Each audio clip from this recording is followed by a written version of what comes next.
course, let's talk economy. It's been politics, and all of that. But let's move away a little bit from that and talk about the economy.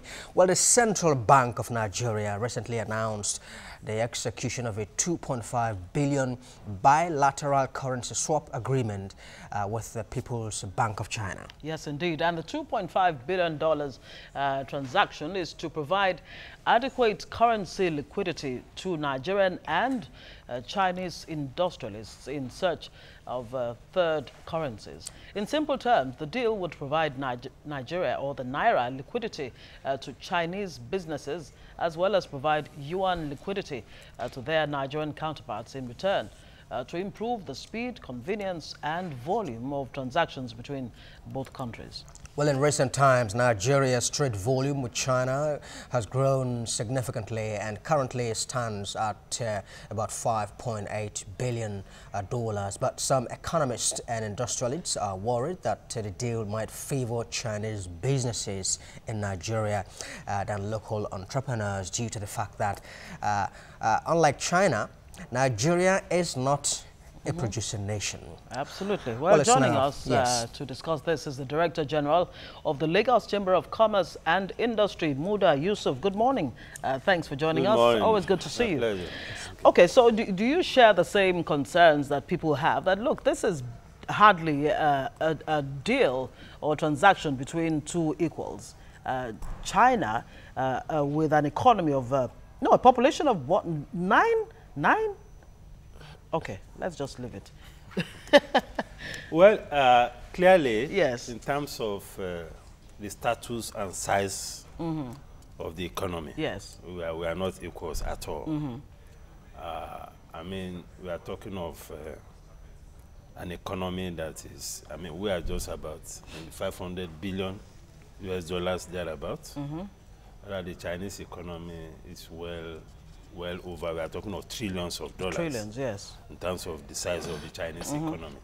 So we are not equals. But the thing is that whether we are equal or not, trade takes place between countries. Yeah. You know, smaller countries trade with bigger economies and so on and so forth. And of course there are benefits and there are also costs. What is important is to ascertain the balance of the costs and the benefits of this initiative. Clearly, just as you said in your intro, it is good to facilitate trade. Yes. Because China is a major trading partner. I think perhaps the leading trading partner with Nigeria. And for an economy like ours, we are heavily import dependent. Not just for consumption or consumer goods, even for inputs for production. Exactly. I mean, machineries, yes, raw materials, and all sorts of things that we import. So to the extent that you have this kind of bilateral relationship within the context of this currency swap, the whole idea is to improve the flow of trade. And just as you said, liquidity, Yuan liquidity, and Naira liquidity. That is the whole essence. The amount is $2.5 billion US dollars over 3 years. We have to note that.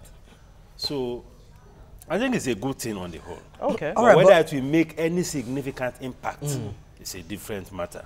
But it's a move in the right direction. All right, but do you think that the swap deal will in any way strengthen the Naira itself? No, not necessarily. Not necessarily.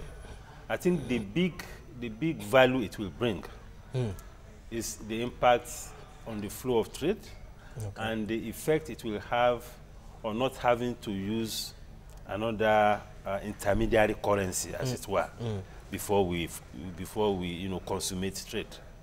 Because before now you have to buy the dollar and convert to yuan, and we also want to trade with you have to pay in dollars. But now we are trading in the currencies of the two countries.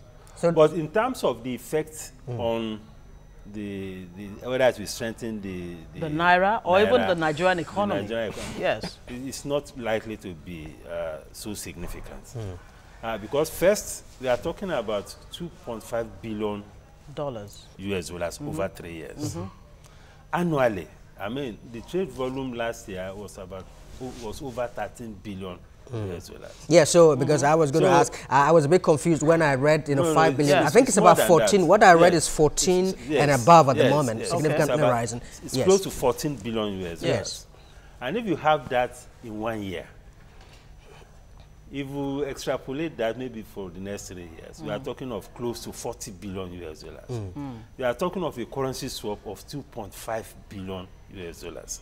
You can see the relativity. So it's almost not just even about up 5, to a yeah, drop just in about the ocean. 5% Okay. of the total trade. But is this a gradual shift from the dollar as a medium of exchange between the two countries? Or Yeah, that is what it means. Is that what it means? Yes, it's a gradual, very marginal shift. And in any case, the choice as to what currency you want to trade in is to be decided by those who are doing the trading.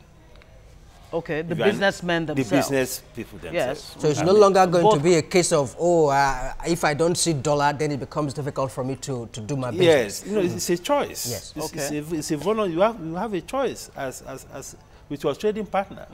If an exporter you want to buy something from China, and the man says you have to pay dollars, you have to pay dollars. So if you are offering the yuan and you say no, what I want is dollars. Because it is not an arrangement that imposes anything on anybody. Okay. So we have to get that clear. Yes. It doesn't impose. It's just a window of opportunity for those who want to take advantage of it. And there has to be mutual agreement between the two trading partners and the two companies or individuals that are into the business. They have to decide. Another key concern that people have is about the exchange rate that will apply. Now, concerns have been expressed because the CBN said that the rate that will apply will be the official rate of 305 Naira to the dollar. To the dollar. And the BDC rate and most of the prevailing rates, which is close to market rate, is about 360, 361, 362. So you have a premium of, close to maybe 50 dollars. I mean, 50 Naira or more per dollar. So if you have that kind of situation, what you have is a kind of subsidy for imports coming from China. So it will be easier, it will be cheaper to import from China as against importing from other countries. If you have that access of a window. Especially as many of our people buy from China. They buy from China. But more importantly, about the exchange rate that is being used. Because hardly can you get an exchange rate of just principally theoretical that you have an official rate of 305 305 to the dollar. Practically, what obtains is about 360. So if I understand what you've just said now, that Chinese imports will be a lot cheaper. It will be a lot cheaper for those who are able to take advantage. How is that going to benefit a local manufacturer who wants to improve both in the quantity and quality of what he produces in Nigeria? Well, it's a double-edged sword. If you're a local manufacturer and what you are importing is the input into your industry. Like raw materials. Like raw materials, like machineries. Yeah. It's a good advantage. But for those who are importing finished goods, it's also an advantage, but it is to the disadvantage of those who are manufacturing. Because they'll be able to bring in finished goods cheaper.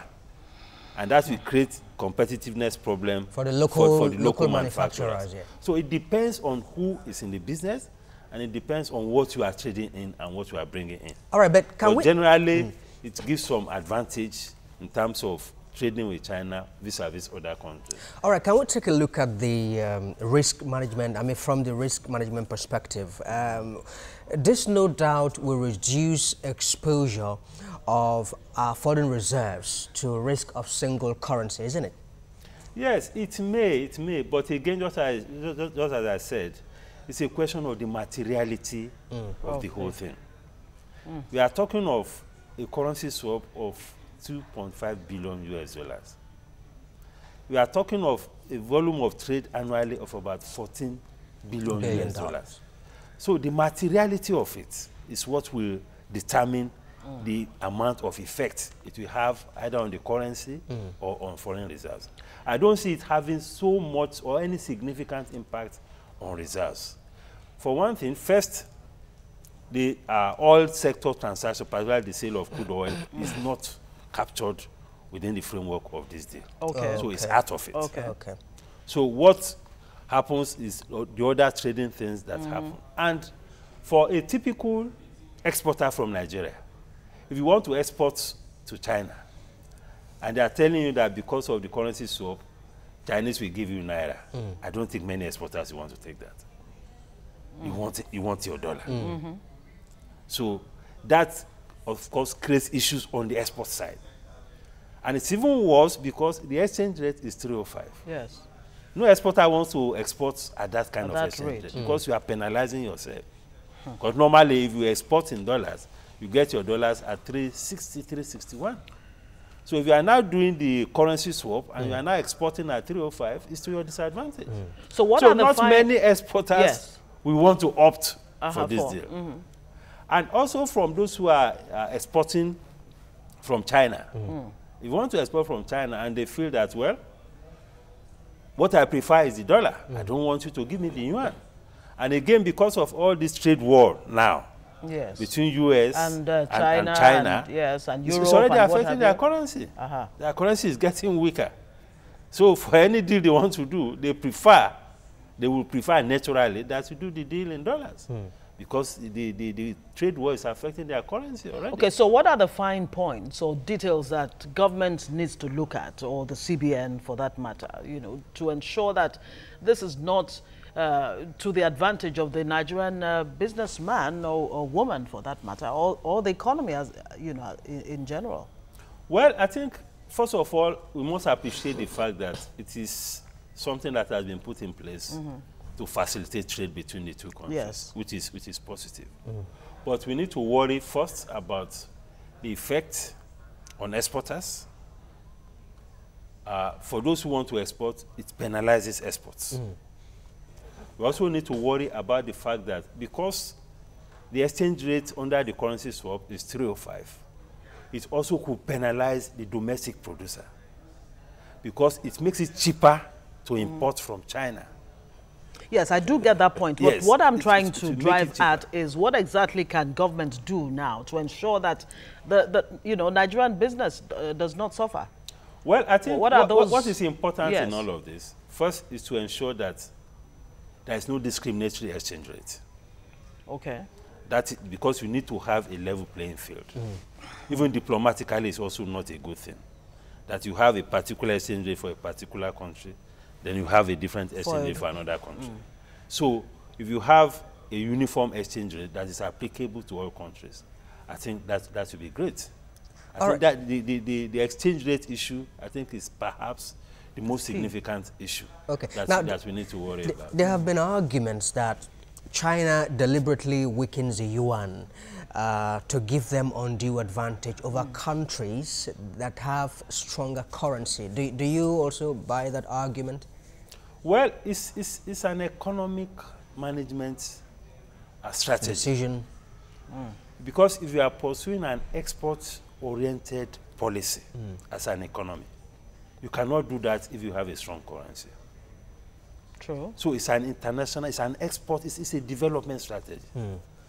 So if you want to push your exports as a matter of strategy, your currency has to be weak. So that is why if you look at all the key countries that are export-oriented, they have weak currency. If you look at most of the Asian countries, China is, of course, one of them. Yes. If you look at Japan, if you look at many South of these, Korea, yes, all of them, they have weak currency. So it's a strategy to boost your exports. A strategy that works for them and makes them develop even at a faster rate as well. It works for them, and it could work for any other country. You know, so it's not something. But if you have weak currency and you don't have much to export in terms of finished goods, it's almost it could create a problem. A real problem. It could put a lot of pressure so you on cannot your say that citizens it's a and all template of that Nigeria should adopt or can even well, adopt. we cannot say. But again, if you want, because you want to grow your export sector anyway. Yes. So it is not to your benefit to continue to push for an extremely strong currency. Yeah, but when because we say it puts we a lot boost of our pressure. exports, we don't export finished goods necessarily. We export primary goods. So how is that even going to benefit us? No, you can. At least there must be an incentive to encourage you to move from primary to products that gives you value addition. But then again, in coming up with this deal, in agreeing to this deal, has the Nigerian government factored in the fact that China is known for anti-fair trade practices and currency manipulation? No, that is left to the policymakers to take care of. You know, the essence of having your policymakers is to look at the interests, economic interests of the country, and to be able to use that to shape the nature of your own trade policy. You determine how much tariff, how much. I mean, look at what is happening between U.S. and China. It's a question of Trump looking at it and saying, well, this is not in our interest. We have to do this, we have to do that. So every country has a responsibility to assess its relationship with other countries as far as the economic interest of that country is concerned. So that is what will determine the kind of import restriction that you put in place. That is what will determine the kind of tariffs you put in place. That sometimes will determine the kind of your currency policy, your exchange rate policy.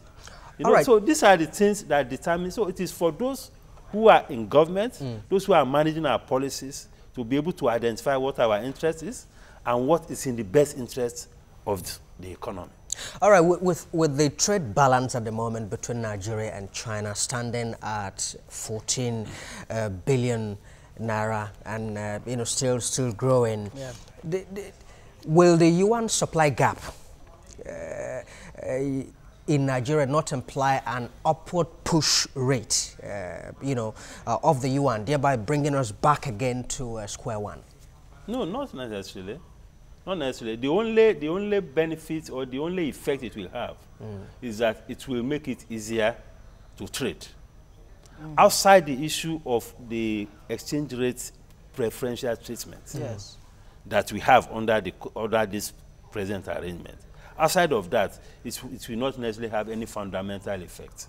Okay, so this deal is to run for... So what is important is to ensure that we look at the exchange rate properly so that we don't create a situation where the system here is flooded with some of these Chinese to the detriment of the local manufacturers. I mean, that is important. This deal is to run for 3 years. What are the indices after 3 years that you'd look at and say, yes, this deal between China and Nigeria has actually paid off?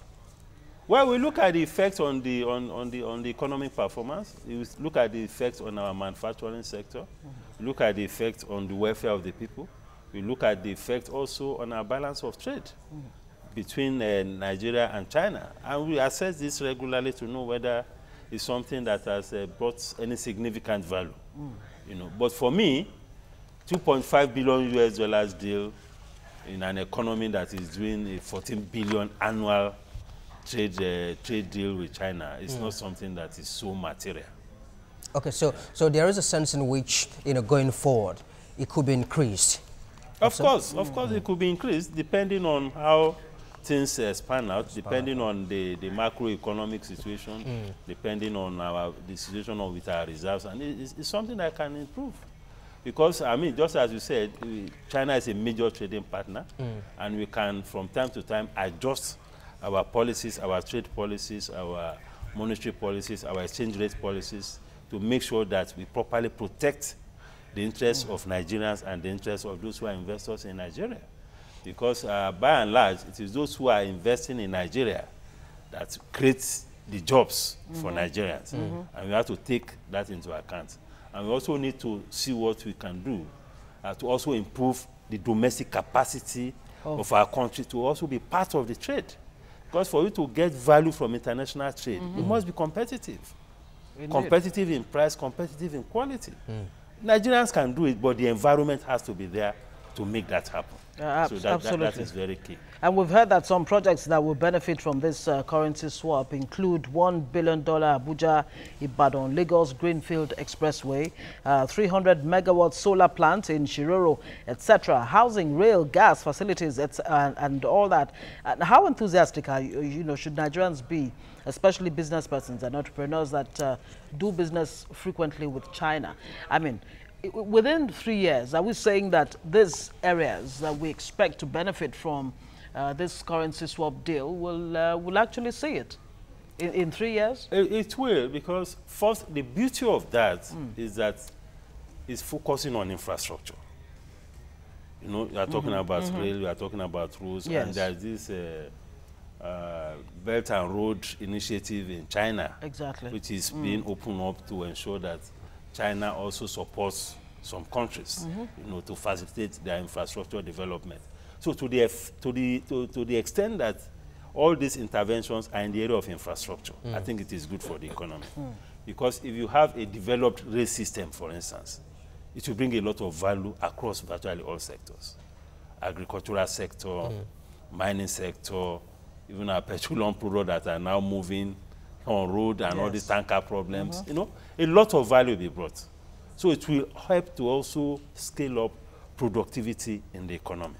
It will help to scale up the quality of our logistics if the rail system works. So that is very, so most of these interventions and most of the interventions that come within the Belt and Road Initiative of the People's Republic of China, most of it are focused on infrastructure. So to that extent, I think it will benefit the economy of Nigeria. But again, some have worried about where we're going to get enough yuan to stabilize the Naira, make it strong, since it does appear this is the economic direction of the Nigerian government. This is what they are trying to pursue. No, that is not a problem. Okay. We're a major player in the international trading world. We have a reserves of about over 46 billion US dollars. So it's not a big deal at all, because with China still buy from us. So to the extent that China buys from, we still sell a lot of things to China, oil and the rest. But mostly raw materials. Raw materials, crude oil. So a lot of yuan can come in through that window. All right. Of course, we've been talking to the Director General, Lagos Chamber of Commerce, Muda Yusuf. Thank you very much indeed for talking to us about the benefits of the swap deal. Thank you very much. Thank you. My pleasure.